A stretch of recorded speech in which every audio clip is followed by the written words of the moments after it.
This year's Pride Festivals attracted huge numbers of people to events and parades right across the Northern Hemisphere and South America.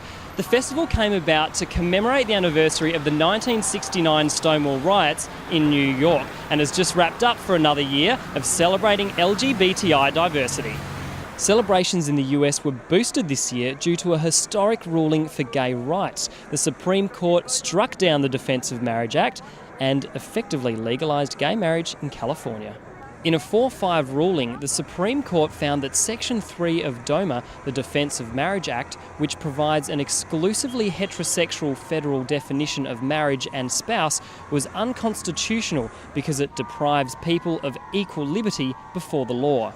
Proposition 8 banned gay marriage in California after narrowly passing at the 2008 election, but the ban was found to be unconstitutional in 2 later court rulings. The Supreme Court's decision brings the lengthy legal battle over same-sex marriage in California to an end.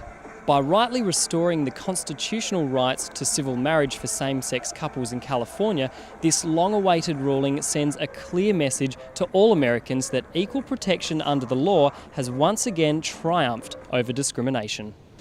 Well, the roadblocks to equality are certainly being broken down, so let's just hope that Australia doesn't lag behind for too much longer. Meanwhile, in Singapore, where homosexuality is still illegal, they have recently held their Freedom to Love campaign, Pink Singapore, and this year attracted over 21,000 people. This year's big increase in attendance has come with some high-profile corporate sponsorships, including JP Morgan and Google. Attendees all gathered together to form a giant pink dot, which can be seen from above in a show of support for inclusiveness, diversity and freedom to love. Well, that's great news out of the US, and congratulations to Singapore's LGBTI community for having the courage to stand up and be visible. The biggest of all Pride parades took place in Sao Paulo, the largest city in Brazil and the first state of that country to legalise same-sex marriage, with an estimated 1 million people in attendance. Large and colourful celebrations were also held in Tel Aviv, Rome, Tokyo, Berlin, London, Madrid and many other cities. While LGBTI rights have come a long way, there's still a lot of work to be done.